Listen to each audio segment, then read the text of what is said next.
السلام عليكم ورحمة الله وبركاته. أدبنا دي سلام يا عيد والبوعد كي المقشة وأنا صالح علي عبد النبي عبد الله المعيش أو كما قاعد صالح عرب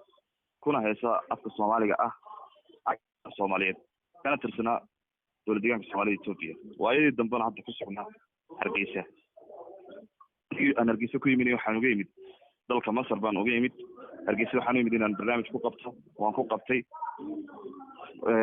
صعداء هي لو أبناء حقتي مقدشو aan kula soo qaadanay waqti taageerayaasheeda 5 bilood ka hor baan muqdisho ka soo laabtay hargeysa markaan imidna waa la xiray bacda 5 bilood ka bacdi ayaa waxa lagu soo oogay kiis ah xamar baa tagtay anigu waxaan ahaa fanaan ka tirsan fanaaniinta dowladda deegaanka Soomaaliya Itoobiya dhalasho ahaanna ka soo jeeda dalka Yemen hargeysa waxaan ku soo galay sharci iyo fiisi haddii anigu aan madax badnaanida Somaliland aanan dalku gal iyo fiisi kama soo qaateen qaahira sharcina kuma soo galeen rumaantii muqdisho hadaan aadan waxaan ahay fanaan dal imid dal kale tagay booqday baan anigu Djibouti baan ka soo heesay dowladda deegaanka Soomaaliya Itoobiya ka soo heesay meel walba Soomaali joogto u taageerayaasha joogaan waxaan jeclahay inaan tago aan waqti la soo qaato waxaan ku xiranahay 12 cisho saldhigga dhexe ee Hargeysa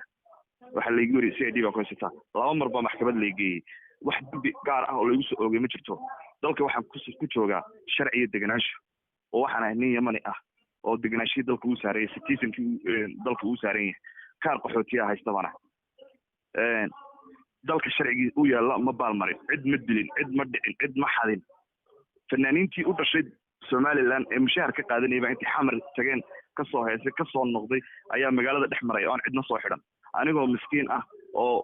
nin waxaan ku xanuunsan ah kristool iyo dhiikar baan leeyahay dawooyinkayga baa la siin waayay tacaddi gaaran meesha ku dareemaya xalay iyo habeen hore ilaahay baa og xaaladeyda gacan iyo lugba aan isku ogeyn baa imka xanuun soo bidix ah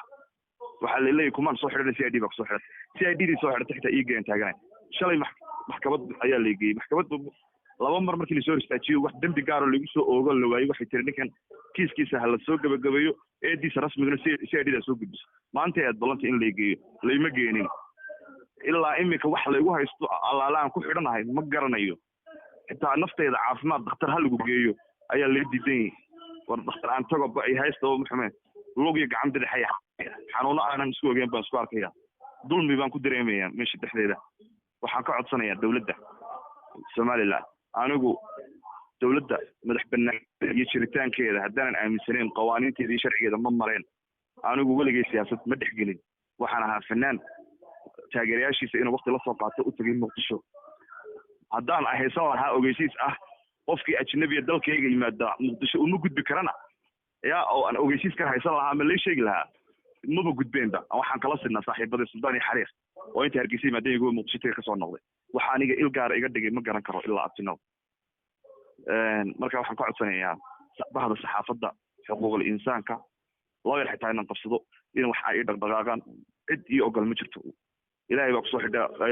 ilaahay waa run ilaahay bay soo xidhay laakiin ilaahay wuxuu ku yiri dhaqdhaqaaq sameeyaan taageeraya cid dhaqdhaqaaq iyo ogol ma jirto aniga ehelkayga iyo familkayga ma joogaan maanta waxaan aaminsan maanta aan sida ragga qayre ee intii dambiile sameeyeen magaalada dhex socda aan ahaan lahaa reer Somaliland ama aan jilib weyn oo Soomaalida kamid ah aan ahaan lahaa daqad qaadeen ma waxa la leeyahay carab baa tayba la leeyahay war anigu haddaan Yemeni ahay 20 sano ay Yemeni Soomaalida ay haysay ay marti u ahaayeen ay gobonnimo ugu noolaayeen cid ma qabeen haddii cid gaar ah iyo dad gaar ah wax igu soo oogay maanta qof intii soo ristaagay oranay waxaasaad nagu samaysay ama waad nacayday ama waad nadishay ama waad naflagaadis anoo fanaan ah oo waxba sameyn oo ixtiraam iyo karaamo qof walba ilaahay si uu leeyahay ayaa waxa la igu dhaxiray meel dil iyo tuug iyo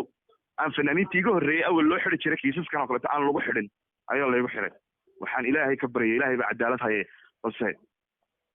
dadka ay shaqada tahay ha noqoto ama ha noqoto xuquuqul insaanka ama cid walba bulshada Somaliland iyo bulshada Soomaaliyeedba iyo fanaaniinta Somaliland waxaan leeyahay aad baan uga fanku wuxuu ahaa ehel iyo walaalo laakiin waxaan hoygii fanka ee Somaliland ee Hargeysa ee afka Soomaaliyeedba xarunta u ahayd waxaad maanta dareensiiseen in cid gaar loo dhaqdhaqaaqo fanaaniinta waxaan leeyahay barasho wanaagsan kuwa aflagaadada iyo socialka dalaacada ka wada waxaan leeyahay ilaahay baa idinka weyn ilaahay baana garab la weydiistaa waxaan kusoo gabagabeynaya hadalkaygana ku dheeraan bahda saxaafadda iyo cid kastoo iyo cid walba walaal muslim ah waxaan ahay nin dhibaataysan oo dulmusan ilaahay ha idii gargaar baan idinka rabaa iyo garab ciddii iyo awooddaay jaaliyaddeena imantaas timid cid walba timid ehelkii cid wax ka soo qaadaysaa ma jirto marka please haddii wax laygu haysto gaara ay jiraan aan sameeyena